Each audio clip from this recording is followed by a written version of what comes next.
वचनामृत क्रमांक 5 बोध वचन वाक्य 89 वाक्य तेमा कृपालदेवे लख्યું अन्यने उपदेश આપવાનું લક્ષ્ય છે તે કરતાં નિજ ધર્મમાં વધારે લક્ષ્ય કરવો.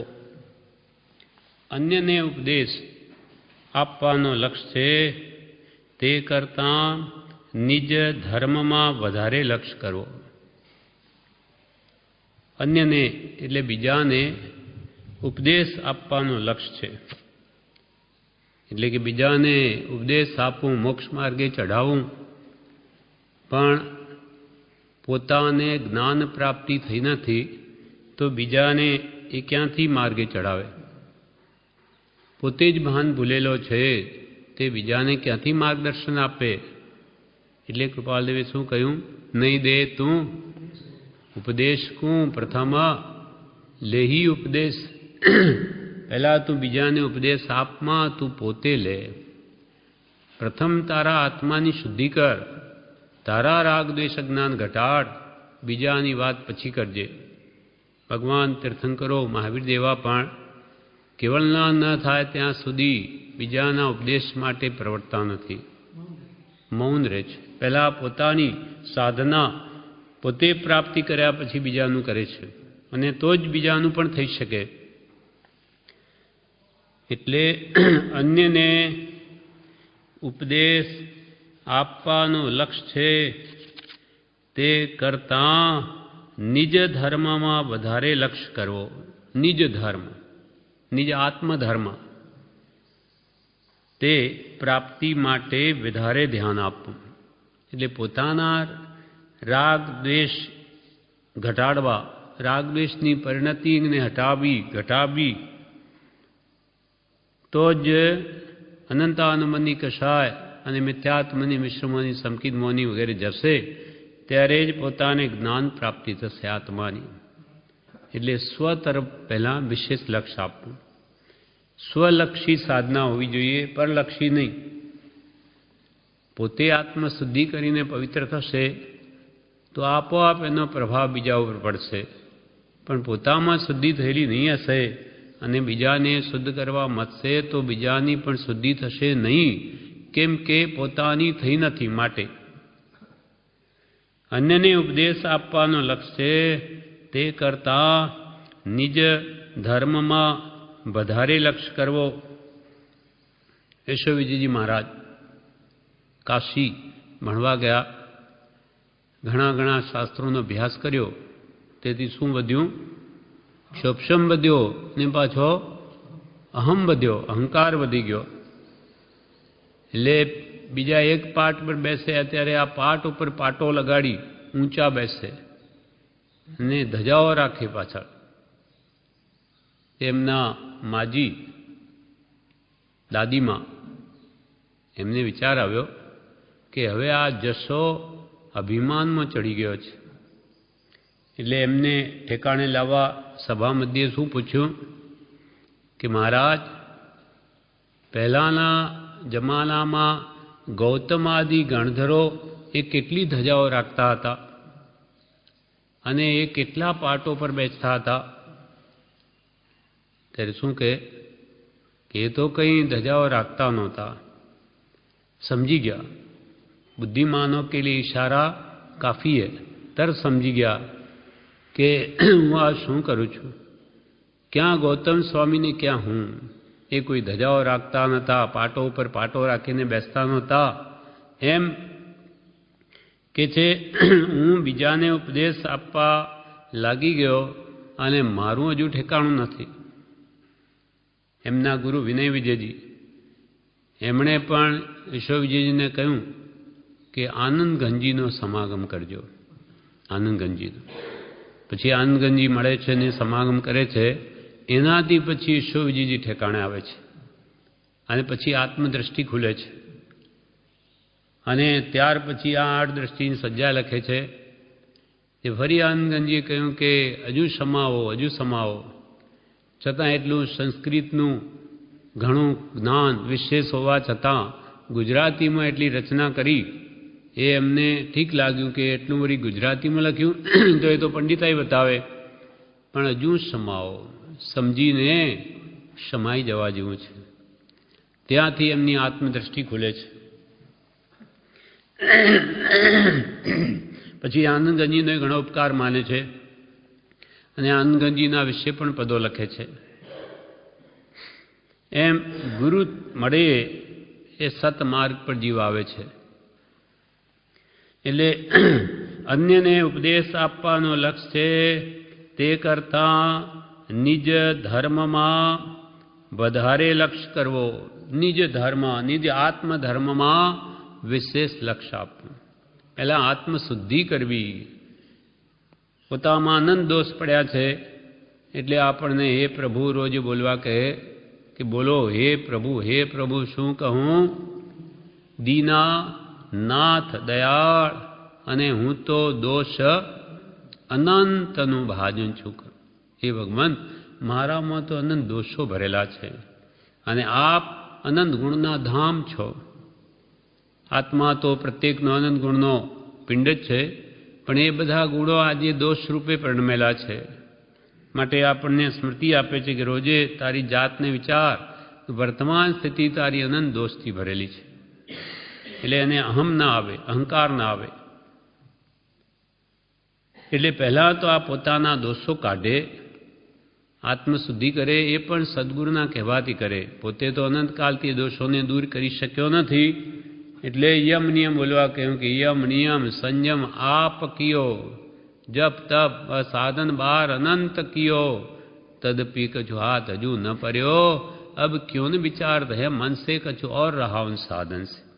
પણ बिना सदगुरु કોઈ ન ભેદ લે. મુખ આગળ હે કહ બાત કહે. મોઢા આગળ જ છે, તું પોતે પરમાત્મા સ્વરૂપ છો, પણ જ્યાં સુધી સત્પુરુષ કહે તેની આજ્ઞાએ ન વર્તીશ ત્યાં સુધી તારો ઉદ્ધાર કદી નહીં થાય. અને પછી થયેલા દોષોની માફી માટે ક્ષમાપના બોલવાનું પ્રતિદિન કહ્યું કે જેથી બંધાયેલા કર્મો હલકા પડે અને નવીન બંધ ન થાય. એના માટે શાસ્ત્ર અધ્યયન, સત્પુરુષનો બોધ વધે વગેરે રોજે વિચારવા કહ્યું.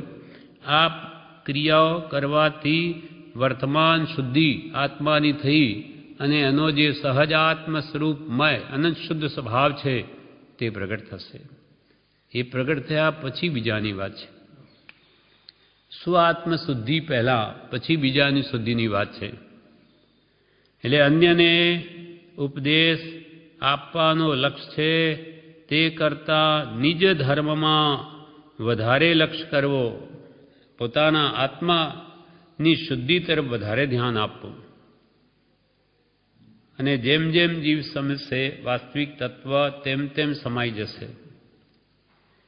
પછી ઉદ્યાધીન પ્રવૃત્તિ થશે, બોલવાનો ભાવ ન હોય. પુરુષ કે અમારે બોલવું નથી, છતાં બોલાઈ જવાય. આજે મેં કંઈ બોલવાના નથી ને કેટલું બોલ્યા. પછી પ્રભુશ્રી કોઈ કીધું કે આપ, પછી પ્રભુશ્રી એમ કહ્યું કે અમે આજે બોલ્યા નથી. તો કે પ્રભુ આજે 1 કલાકથી આપ ઉપદેશ આપો છો તો અમે બોલ્યા જ નથી. તો કે આપે ઉપદેશ આપ્યો તો શું અમે ખોટું બોલતા હોઈશું? કરતા ભાવ જ નથી. અમારે બોલવું જ નથી. ઉદ્યાધીન જે બોલાઈ ગયું અમારે બોલવું જ નથી. એ તો સ્વસ્વરૂપમાં જ લીન રહેવા ઈચ્છે છે મહાત્માઓ. તેમ તમે પણ અન્યને ઉપદેશ આપવાનો લક્ષ્ય છે તે કરતાં નિજ ધર્મમાં વધારે લક્ષ્ય કરવો. વિવેચનમાં કહ્યું ઉપદેશ દેવાની વૃત્તિ થઈ જાય તે સત્સંગ નથી, તેમાં ખારાશ રાખવી. ઉપદેશ દેવાની વૃત્તિ થઈ જાય, બીજાને બસ થોડુંક જાણે બીજાને કહું, તે સત્સંગ નથી, તેમાં ખારાશ રાખવી. એમાં મીઠાશ ન માનવી કે બીજાને આપણે 2 શબ્દો વાત કરી ને આનંદ માની બેસે. એથી તારી શુદ્ધિ તો તારા અંદરમાં રહેલા આ વિકારો રાગદ્વેષ અજ્ઞાનાદિ એ કાઢેથી જ થશે, ખાલી કહેવાથી નહીં થાય. હવે વાક્ય 90મું. કથન કરતાં મથન ઉપર વધારે લક્ષ્ય આપો. કથન કરતાં મથન ઉપર વધારે લક્ષ્ય આપવું. કથન એટલે બીજાને કહેવા કરતાં મથન એટલે મંથન, ચિંતન, તેના ઉપર વધારે લક્ષ આપ. બીજાને કે કરવું કે ચિંત વિચાર વગરનું ખાલી શ્રવણ એ આત્માર્થે થતું નથી.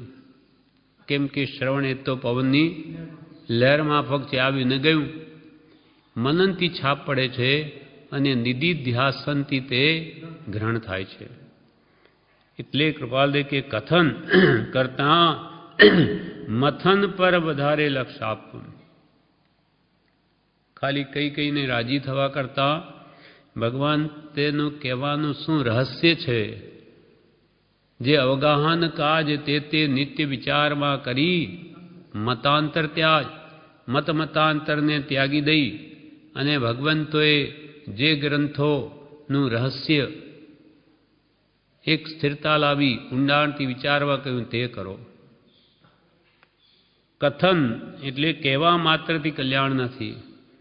કથન કરતાં મથન ઉપર વધારે લક્ષ આપવું એટલે કે અર્થ સહિત ચિંતનપૂર્વક બોલવાથી ભાવ આવે અને અનેક ગણો લાભ થાય.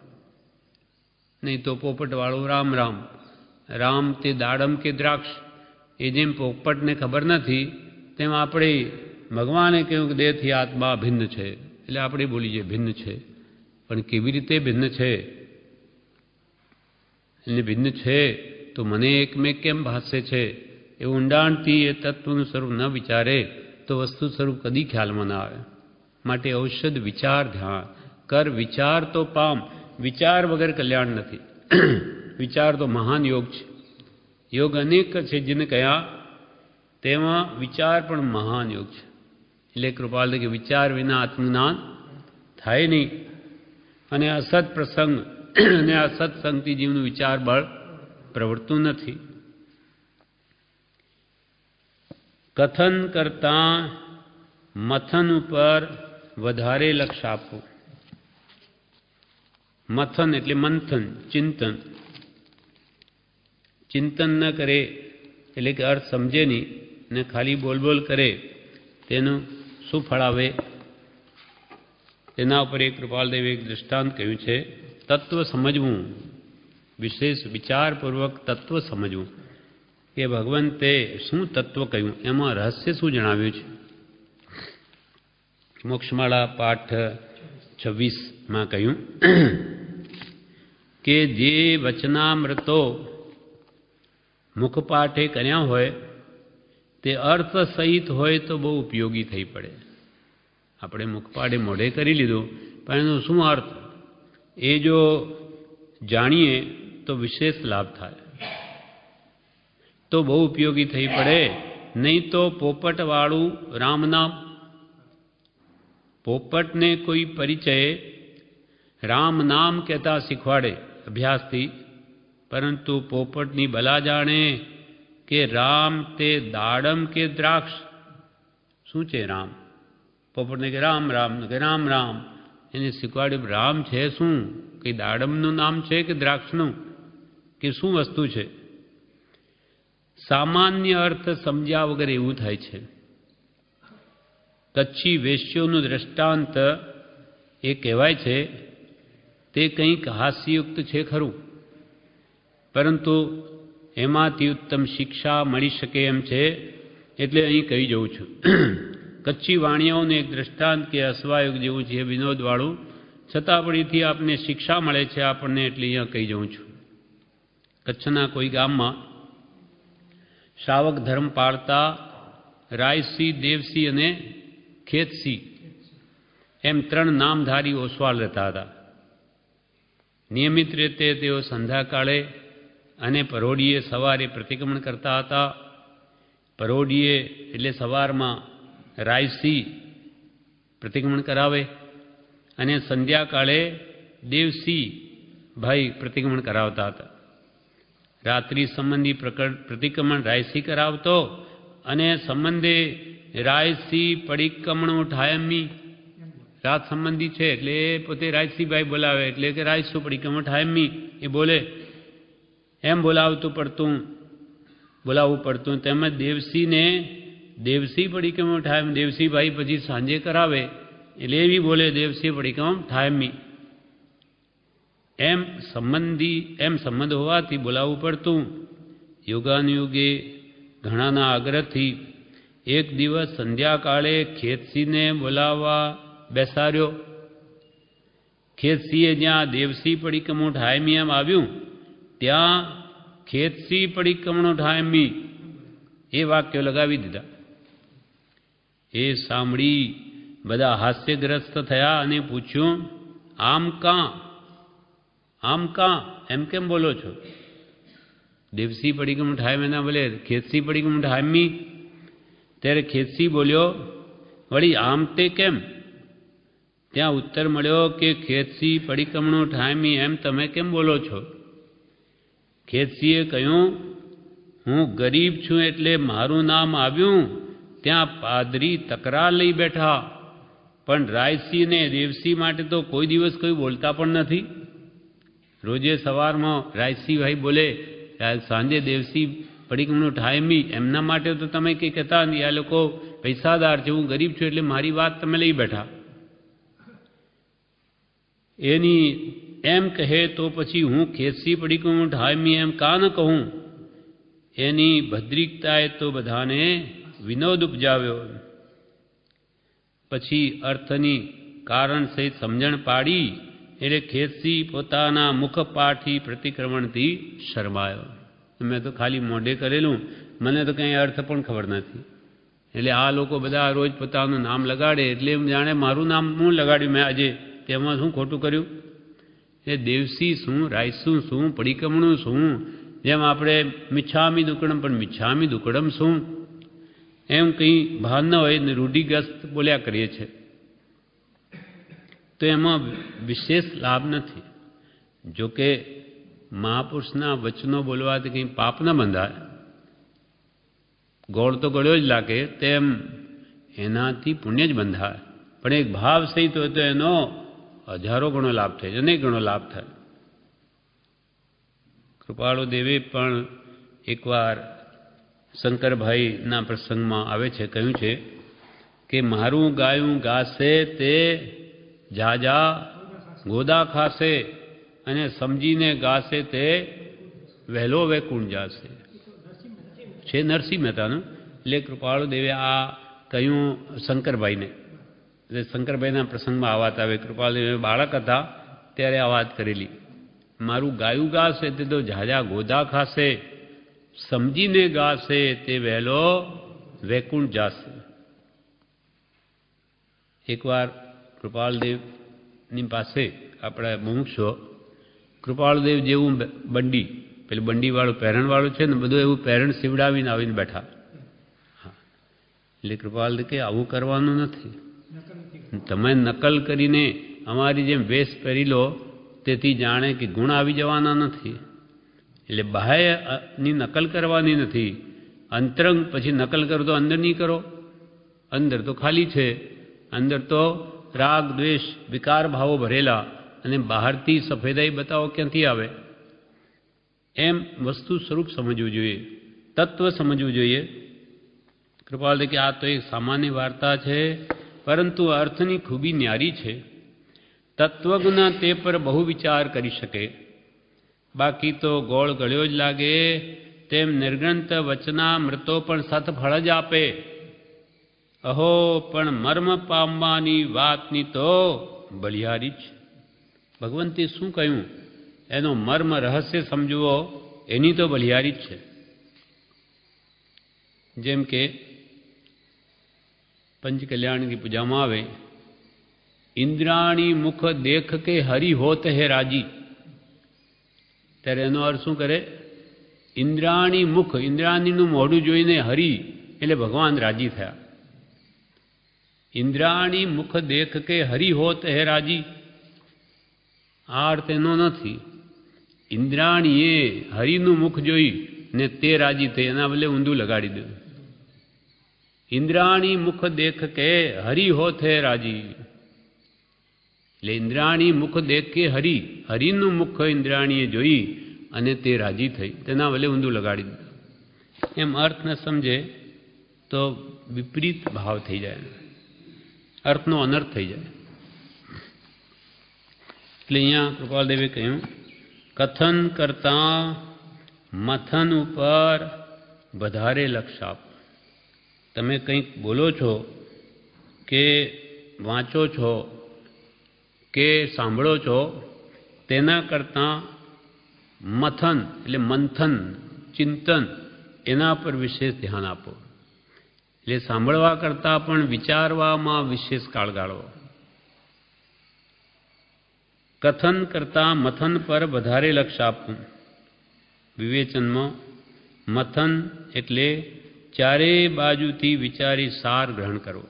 ચારે બાજુથી વિચારી, જેમ ક્રોધની વાત આવી તો ક્રોધ કેમ ખોટો છે, એને જીતવાનો ઉપાય શું, ન જીતીએ તો શું ખોટું ફળ આવે, અને એનાથી તાત્કાલિક શું મને ફળ મળે, તાત્કાલિક દુઃખી થાઉં, બીજાને દુઃખી કરું, એમ ચારે બાજુથી એનો વિસ્તારથી અર્થ સમજવો તો એ વસ્તુનું સ્વરૂપ સંપૂર્ણ સમજાય છે. કેમ કે પ્રત્યેક દ્રવ્યમાં અનંત ગુણધર્મ રહેલા છે. એકદમ ઉપલક વિચારથી ન સમજાય. એટલે કૃપાલદેવ કે કથન કરતાં મથન ઉપર વધારે લક્ષ આપવું.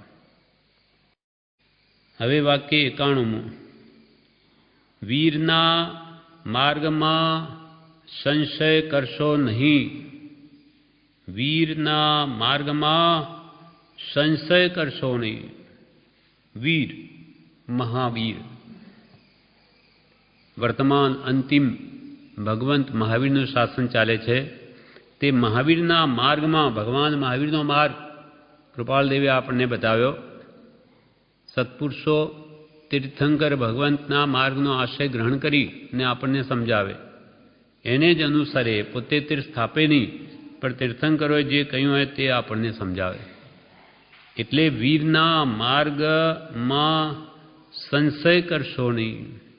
ભગવાને જે કહ્યું તેમાં કોઈ પ્રકારે પણ શંકા લાવશો નહીં. કેમ કે ક્યાં ભગવાન વિતરાગ, રાગ દ્વેષથી રહિત, કેવળ નાની અનંત ગુણના ધામ, અનંત જ્ઞાન દર્શન સુખ વિદ્યાના સ્વામી, અને ક્યાં હું પામર અજ્ઞાની અનંત દોષનું પાત્ર. હું એ વીર, મહાવીર, વિતરાગ ભગવંતના સ્વરૂપને હું શું સમજીશું? એના વચનોને સમજવાની મારામાં તાકાત જ ક્યાં છે?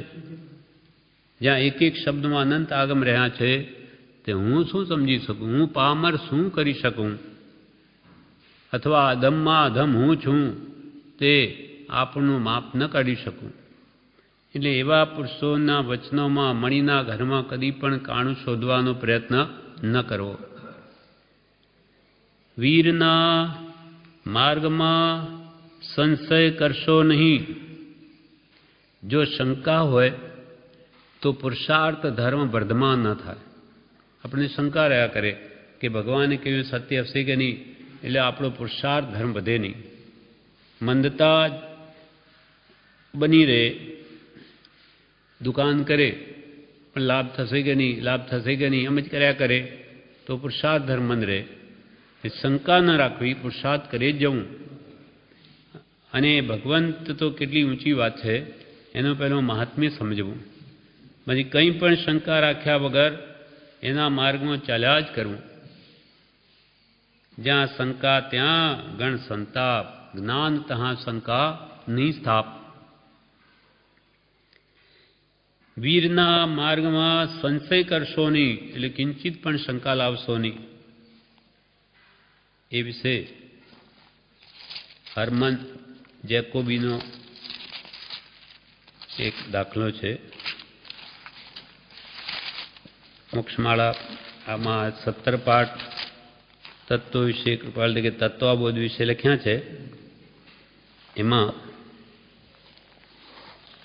શિક્ષાપાઠ 86 તત્વાબોધ ભાગ 5મો. એમાં એકવાર શું બન્યું, હરમન જેકોબી એ જર્મન ફિલોસોફર છે. તે પોતે સંસ્કૃતનો અભ્યાસ કરી અને જૈન ફિલોસોફીને સમજવાનો પ્રયત્ન કરે છે. અહીંયા આવી અનેક પંડિતોને, આચાર્યોને તે મળે છે છતાં પણ એને સંપૂર્ણ સમાધાન થતું નથી. જૈન દર્શનમાં એટલી અદ્ભુત ચમત્કૃતિ છે એ વાત સમજાતી નથી. એટલે એકવાર એમનો ભેટો કૃપાલદેવ સાથે થયો. તે કૃપાલદેવ પોતે પોતાની જ વાત ત્યાં ટાંકે છે, એમ બ્રહ્મચારી વિવેચનમાં કહે છે. એકવાર એક કૃપાલદેવ એમ લખે છે, એકવાર એક સમર્થ વિદ્વાનથી નિર્ગ્રંથ પ્રવચનની ચમત્કૃતિ સંબંધી વાત થઈ. એ વિદ્વાન સમર્થ કોણ હતા? તો કે હરમન જેકોબી, એમ બ્રહ્મચારીજીએ કહ્યું છે. તેના સંબંધમાં તે વિદ્વાને જણાવ્યું કે આટલું માન્ય રાખું છું કે મહાવીર એ એક સમર્થ તત્વજ્ઞાની પુરુષ હતા. એટલું માનું છું કે મહાન સમર્થ તત્વજ્ઞાની પુરુષ હતા. એમણે જે બોધ કર્યો છે તે ઝીલી લઈ પ્રજ્ઞાવંત પુરુષોએ અંગ ઉપાંગની યોજના કરી છે. ભગવાન મહાવીરનો ઉપદેશને ઝીલી લઈ આચાર્યોએ ગણધરોએ અંગ ઉપાંગ 12 અંગ 12 ઉપાંગની યોજના કરી છે. તેના જે વિચારો છે તે ચમત્કૃતિ ભરેલા છે. ગણધરોએ દ્વાદશાંગી રચી તો એમના વિચારો તો જરૂર ચમત્કાર ઉત્પન્ન કરે એવા છે, પણ એ ઉપરથી આખી સૃષ્ટિનું જ્ઞાન એમાં રહ્યું છે એમ હું ન કહી શકું કે ભાઈ આખી દ્વાદશાંગીમાં આખી સૃષ્ટિનું બધું જ્ઞાન, આખી દ્વાદશાંગીમાં બધું સમાઈ ગયું આખા વિશ્વનું, એમ હું ન કહી શકું. એમ છતાં જો તમે કંઈ એ સંબંધી પ્રમાણ આપતા હો તો હું એ વાતની કંઈ શ્રદ્ધા લાવી શકું, કે તમે એ વાતને કંઈ સમજાવી શકતા હો. કૃપાલદેવને કહ્યું હરમન જેકોબીએ, તો હું કંઈ એ સંબંધી શ્રદ્ધા લાવી શકું. તેના ઉત્તરમાં મેં કહ્યું કે, કૃપાલદેવ કહે, મેં કહ્યું કે હું કંઈ જૈન વચનામૃતને યથાર્થ તો શું પણ વિશેષ ભેદે કરીને પણ જાણતો નથી. આ ખરા જે જાણનાર એમને કહેવાય, કેમ કે ભગવાન તીર્થંકરોનું અનંત જ્ઞાન, અનંત સર્વદ્રવ્ય ગુણ પર્યાયથી ભૂત ભવિષ્ય વર્તમાનને જે જુએ એનું જેને ભાન છે કે ભગવાનનું જ્ઞાન કેટલું. એટલે પોતે એમ કે છે કે જૈન વચનામૃતને યથાર્થ તો શું પણ વિશેષ ભેદે કરીને પણ જાણતો નથી. એટલે કેટલી ઉણપ જુએ છે પોતામાં, અલ્પ ન્યૂનતાને પણ પહાડ જેવી કરે. પણ જે સામાન્ય ભાવે જાણું છું એથી પણ પ્રમાણ આપી શકું ખરો. કે તમે જે પ્રશ્ન પૂછો છો, સામાન્ય જે જૈન ધર્મ સંબંધી મને જ્ઞાન છે તેનાથી પણ હું તમને પ્રમાણ આપી શકું ખરો. પછી નવતત્વ વિજ્ઞાન સંબંધી વાતચીત નીકળી. મેં કહ્યું એમાં આખી સૃષ્ટિનું જ્ઞાન આવી જાય છે. કૃપાલદેવે તો કહ્યું કે નવતત્વમાં આખી સૃષ્ટિનું જ્ઞાન આવી જાય. એ તો કે છે કે આખી દ્વાદશાંગીમાં પણ આખી સૃષ્ટિનું જ્ઞાન આવી જાય છે, એ પણ હું નથી કહી શકતો. 12 અંગમાં આખા વિશ્વનું કામ કેવી રીતે સમાય? ત્યારે કૃપાલદેવ કે આ નવ તત્વોમાં સમાઈ જાય છે આખા વિશ્વનું જ્ઞાન. નવતત્વ વિજ્ઞાન સંબંધી વાતચીત નીકળી. મેં કહ્યું એમાં આખી સૃષ્ટિનું જ્ઞાન આવી જાય છે, પરંતુ યથાર્થ સમજવાની શક્તિ જોઈએ, આપણી યોગ્યતા જોઈએ. એમણે તો બધું કહી દીધું, પણ આપણી યોગ્યતા ન હોય તો ક્યાંથી સમજાય? પછી તેઓએ એ કથનનું પ્રમાણ માંગ્યું. એટલે હરમન જેકોબી, તો પછી મને એનું પ્રમાણ આપો, કેવી રીતે નવતત્વનું જ્ઞાન આવી જાય? ત્યારે 8 કર્મ મેં કઈ બતાવ્યા. કૃપાલદેવ કે મેં 8 કર્મ બતાવ્યા. 8 કર્મ છે, ચાલો 9મું કર્મ બતાવો. કહ્યું છે જે કે તે 8 કર્મો સમાવેશ પાવી જાય. ત્યારે 8 કર્મ મેં કઈ બતાવ્યા, તેની સાથે એમ સૂચવ્યું કે એ સિવાય એનાથી ભિન્ન ભાવ દર્શાવે એવું 9મું કર્મ શોધી આપો. 8 પ્રકારના કર્મોથી જેનો કોઈ વિચિત્ર પ્રકાર હોય 9મું કર્મ શોધી આપો. પાપની અને પુણ્યની પ્રકૃતિઓ કહીને કહ્યું આ સિવાય એક પણ વધારે પ્રકૃતિ શોધી આપો. પાપ અને પુણ્યથી બીજી કોઈ પ્રકૃતિ શોધી આપો. આ સિવાય એક પણ પ્રકૃતિ વધારે શોધી આપો. એમ કહેતા કહેતા અનુક્રમે વાત લીધી. પ્રથમ જીવના ભેદ કહીને પૂછ્યું, એમાં કંઈ ન્યૂનાધિક કહેવા માંગો છો? જે જીવોના ભેદો કૃપાલદેવે કહ્યા એથી વિશેષ તમે કંઈ કહેવા માંગો છો, અધિક કે ઓછું? અજીવ દ્રવ્યના ભેદ કંઈ પૂછ્યું, કંઈ વિશેષતા કહો છો? જીવ પછી અજીવ તત્વ, એમણે પૂછ્યું, એથી પણ તમે કઈ વિશે જણાવો છો? એમ નવતત્વ સંબંધી નવે તત્વની આશ્રય સંબંધ બંધ મોક્ષ નિર્જરા પાપ પુણ્ય બધાની વાતચીત થઈ અને તેઓએ થોડી વાર વિચાર કરીને કહ્યું, આ તો મહાવીરની કહેવાની અદ્ભુત ચમત્કૃતિ છે કે જીવનો એક નવો ભેદ મળતો નથી. પોતે વિચાર્યું તો કહો, આનાથી તો કોઈ બાર એક પણ જીવનો ભેદ મળતો નથી. તેમ પાપ પુણ્યાદિકની એક પ્રકૃતિ પણ વિશેષ મળતી નથી. અને નવમું કર્મ પણ મળતું નથી. આવા તત્વજ્ઞાનના સિદ્ધાંતો જૈનમાં છે. એ મારું લક્ષ્ય નહોતું કે આવા જૈન તત્વના, એમાં તો મારું કોઈ ધ્યાન જ નહોતું. આમાં આખી સૃષ્ટિનું તત્વજ્ઞાન કેટલેક અંશે આવી શકે ખરું. પાછું શું કહ્યું? કેટલેક અંશે, સંપૂર્ણ નહીં. હજુ સંપૂર્ણ શ્રદ્ધા નથી એટલે આટલું સમજાવ્યું. એટલે કૃપાલ લઈને કે કેટલેક અંશે, હા, આવી રીતે આમાં આખી સૃષ્ટિનું જ્ઞાન આવી જાય કેટલેક અંશે. ત્યારે પછી ફરી કૃપાલદેવી કહ્યું, શિક્ષાપાઠ 87 તત્વાબોધ ભાગ 6 એનો ઉત્તર આ ભણીતી એમ થયો.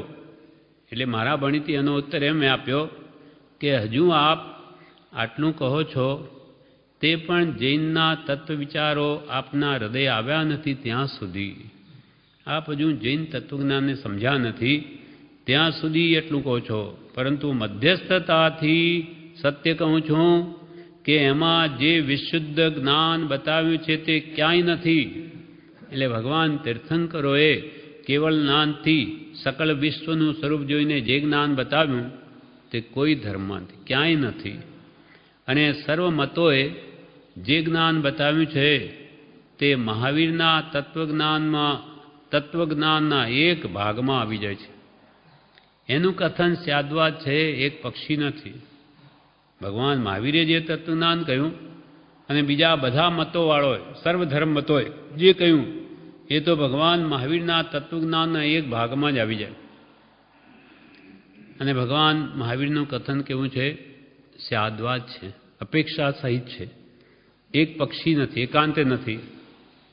તમે એમ કહ્યું કે કેટલેક અંશે સૃષ્ટિનું તત્વજ્ઞાન એમાં આવી શકે ખરું, કેટલેક અંશે, પરંતુ એ મિશ્ર વચન છે.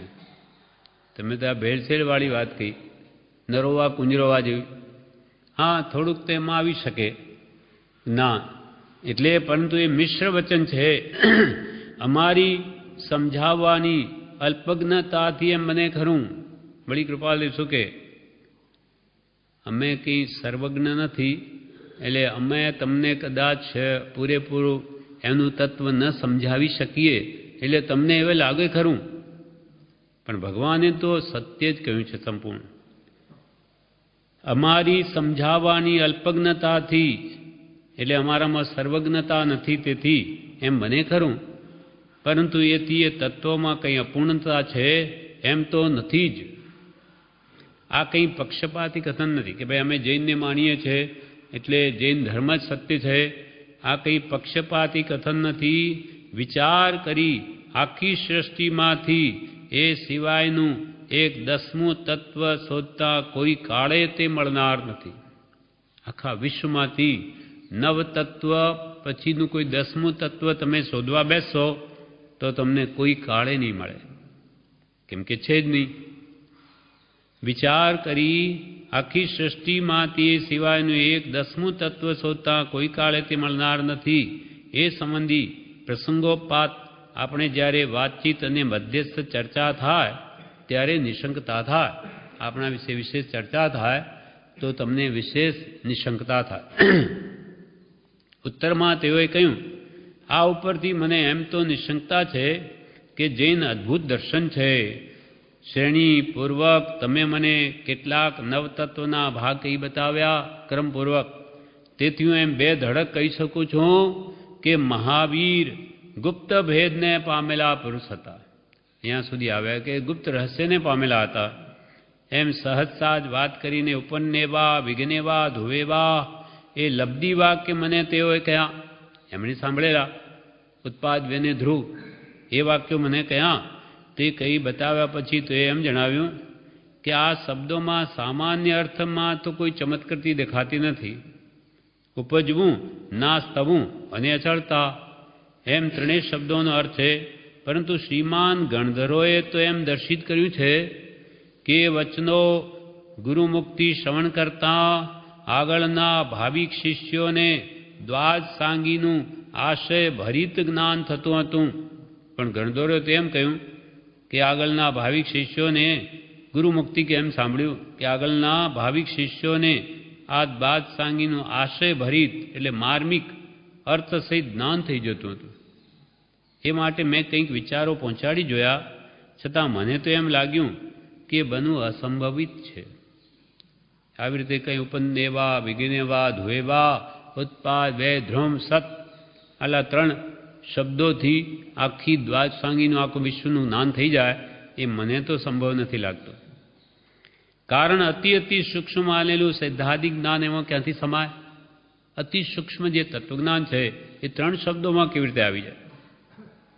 પછી તો એ વિચારીને 18 દોષ એમાંથી કાઢે છે કે ઉત્પાદ હોય તો વ્યય કેવી રીતે, અને વ્યય ઉત્પાદ તો ધ્રુવ કેવી રીતે, એ 18 કાઢે. 18 દોષ કૃપાલદેવ સમજાવે છે. ત્યારે એમની બધી શંકાઓ નિવારણ થઈ જાય છે. અને પછી લાગે છે કે જરૂર ભગવાન મહાવીર એક અદ્ભુત જ્ઞાની હતા કે જેને ટૂંકામાં બધું રહસ્ય આપી દીધું છે. પણ વિચારે તો આ ખબર પડે, નહીં તો કે કાંઈ ખ્યાલ ના આવે. એ 18 દોષ કેવી રીતે છે અને એનું સમાધાન કૃપાલદેવે કેવી રીતે કર્યું એ બ્રહ્મચારી વિવેચનમાં બધું આપ્યું છે. કોઠા કરીને કોઠામાં કે આ દોષ આ રીતે જાય, આ દોષનું સમાધાન આ, તેથી વાત કંઈક આપણને કંઈક ખ્યાલ આવે. એટલે એનું વિવેચન વાંચવા જેવું છે. તેમ અહીંયા કહ્યું વિધના માર્ગમાં સંશય કરશો નહીં, શંકા લાવશો નહીં, પણ એને શંકાને નિવારવાનો પ્રયત્ન કરજો. અને સમજવાની કોશિશ કરશો તે શંકા નથી પણ આશંકા છે, એમાં કોઈ દોષ નથી. અને મૂળભૂત તત્વમાં જો શંકા કરી લીધી તો તે માર્ગથી ભ્રષ્ટ થાય છે. દંશન ભટ્ટા ન સિજંતી, જે દર્શન એટલે શ્રદ્ધાથી ભ્રષ્ટ થયો તે ગયો. ચિત્ત ભટ્ટા સિજંતી, ચારિત્રથી ભ્રષ્ટ થયેલો ઠેકાણા આવે, પણ શ્રદ્ધાથી ભ્રષ્ટ થયેલો નહીં આવે. ભટ્ટા દંશન ભટ્ટા, ભ્રષ્ટ કોણ? દંશન ભટ્ટા, દર્શનથી ભ્રષ્ટ, શ્રદ્ધાથી ભ્રષ્ટ, તે જ ખરેખરો ભ્રષ્ટ. ચિત્ત ભટ્ટા સિજંતી, દર્શન ભટ્ટા ન સિજંતી. કુંદકુંદાચાર્ય કહ્યું સમયસારમાં, ચારિત્રથી ભ્રષ્ટ થયેલો બુঝે, પણ શ્રદ્ધાથી ભ્રષ્ટ થયેલો ગયો. એનો કાલ રજડે. હા, કૃપાલદેવ પણ એ જ કહ્યું, ચારિત્રથી ભ્રષ્ટ એ જ ખરો ભ્રષ્ટ છે. અરે દર્શનથી ભ્રષ્ટ છે જ. એટલે પ્રભુશ્રીએ વારંવાર શ્રદ્ધા ઉપર ભાર મૂકે છે કે શ્રદ્ધા પરમ દુલ્લહા. સત્તત્વ ભગવંતે કહ્યું તત્વાર શ્રદ્ધાનમ સમ્યક દર્શનમ. ચારિત્રથી ભ્રષ્ટતા એ પણ ખરાબ જ છે, એ માર્ગમાં આગળ ન ચાલી શકે, પણ એ હજુ ઠેકાણે આવી શકે. પણ પેલો તો ભગવાનના વચનોમાં શ્રદ્ધા નથી, એ કેવી રીતે બુঝે? એ આગળ જ ન વધી શકે. એટલે હંમેશા ભગવાનના વચનોમાં સંપૂર્ણ વિશ્વાસ રાખવો, શ્રદ્ધા રાખવી. સૌ વ્યવહાર વિશ્વાસે ચાલે, પણ પરમાર્થે પહેલોજી. બહુબળવાળી શ્રદ્ધા જેની, તે પુરુષાર્થે ઘેલોજી. જગતમાં બધા વ્યવહાર કેવી રીતે ચાલે? વિશ્વાસથી. સૌ વ્યવહાર વિશ્વાસે ચાલે. 25,000 રૂપિયા આપે તો વિશ્વાસ છે કે પાછા આપશે, નહીં તો કોણ આપે? કે લે મેલ વ્યવહાર જ ન થાય. હોડીમાં બેસે તો કે આ મને ડૂબાડી દેશે, એમ ન લાગે કે ભાઈ આપણને પાર ઉતારશે. એરોપ્લેનમાં બેસે એ મને પછી પાડી નાખશે, એમ જાણીને ન બેસે. એમ દરેક વ્યવહાર જગતમાં થાય છે તે વિશ્વાસથી થાય છે. સૌ વ્યવહાર વિશ્વાસે ચાલે, પણ પરમાર્થે પહેલોજી. પરમાર્થમાં તો પહેલો વિશ્વાસ જોઈએ છે. સત્પુરુષ પ્રત્યે આપણને વિશ્વાસ ન હોય, ખાતરી ન હોય કે પોતે પામેલા પુરુષને મને મોક્ષ આપી શકે, એવો જો એમના પ્રત્યે આપણે વિશ્વાસ શ્રદ્ધા ન હોય તો એમની આજ્ઞા આપણે ઉઠાવવાના નથી, એ કેમ કરવાના નથી, તો ક્યાંથી આપણા દોષો જાય? એટલે સૌ પરમાર્થમાં તો પહેલો વિશ્વાસ જોઈશે. સૌ વ્યવહાર વિશ્વાસે ચાલે, પણ પરમાર્થે પહેલોજી બહુ બળવાળી શ્રદ્ધા, જેની બહુ બળવાન શ્રદ્ધા છે તે પુરુષાર્થે ઘેલોજી. એટલે જેટલી શ્રદ્ધા બળવાન તેટલો તેનો પુરુષાર્થ પણ બળવાન હોય છે.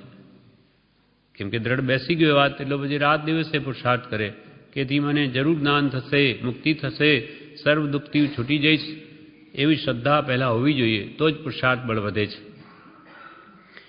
એટલે અહીંયા 91મા વાક્યમાં કૃપાલદેવે કહ્યું, વીરના માર્ગમાં સંશય કરશો નહીં. ભગવાન મહાવીરે વર્તમાનમાં જે કહ્યું કે બધા તીર્થંકરોએ જે ઉપદેશ્યું, કેવળનાનીઓએ જે કહ્યું, કેવળી પ્રરૂપિત ધર્મ, કેવળનાનથી જોઈને જે અહિંસા પરમો ધર્મ કહ્યો, તેમાં કિંચિત પણ શંકા લાવશો નહીં. નિશંકિત અંગ તો પહેલું અંગ છે સમ્યક દ્રષ્ટિનું.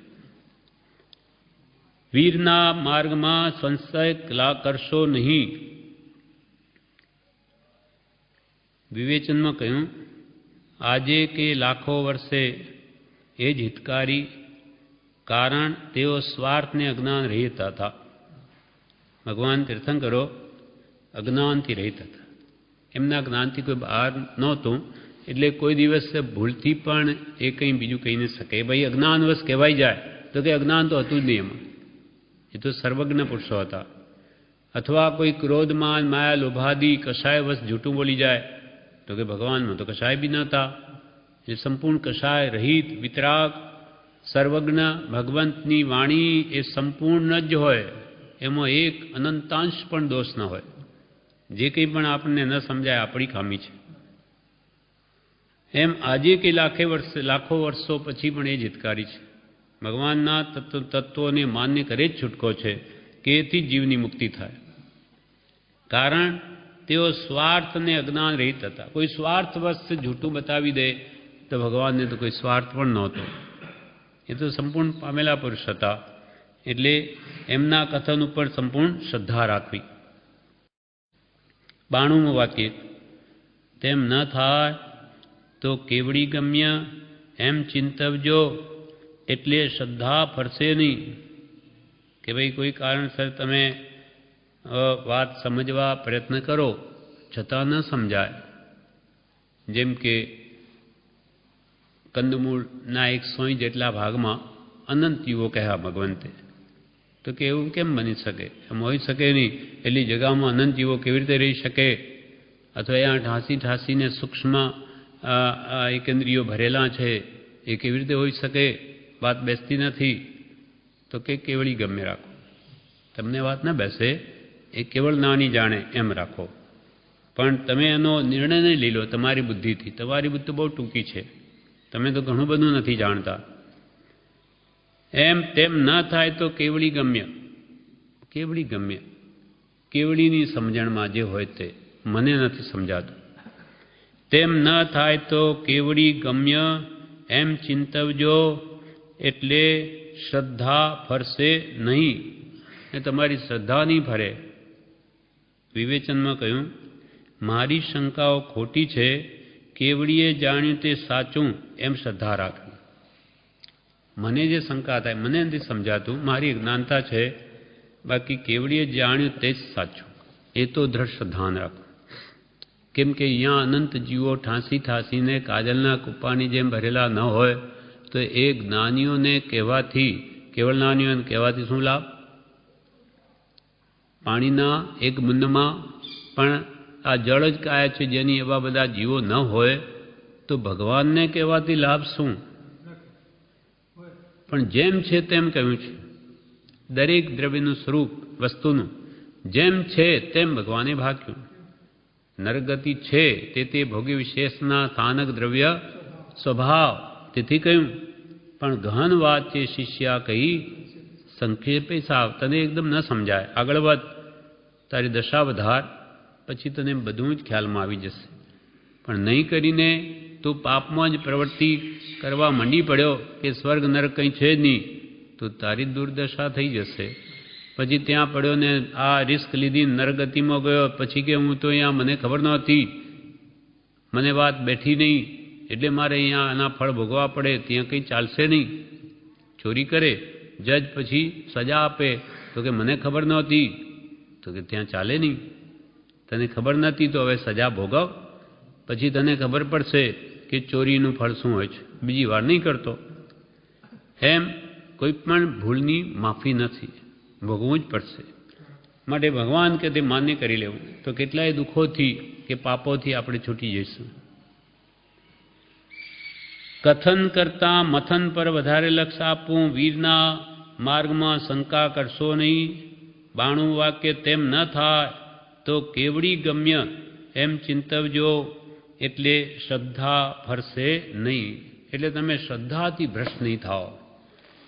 તમને ન સમજાય તો કેવડી ભગવંતે જે જાણ્યું તો ખરું એટલું જરૂર હૃદયમાં રાખજો, તો શ્રદ્ધા તમારા અંતરથી બની રહેશે. આપણે 92 કર્યા, 92 વાક્ય કર્યા. હા, વિશેષ આપણે આવતીકાલે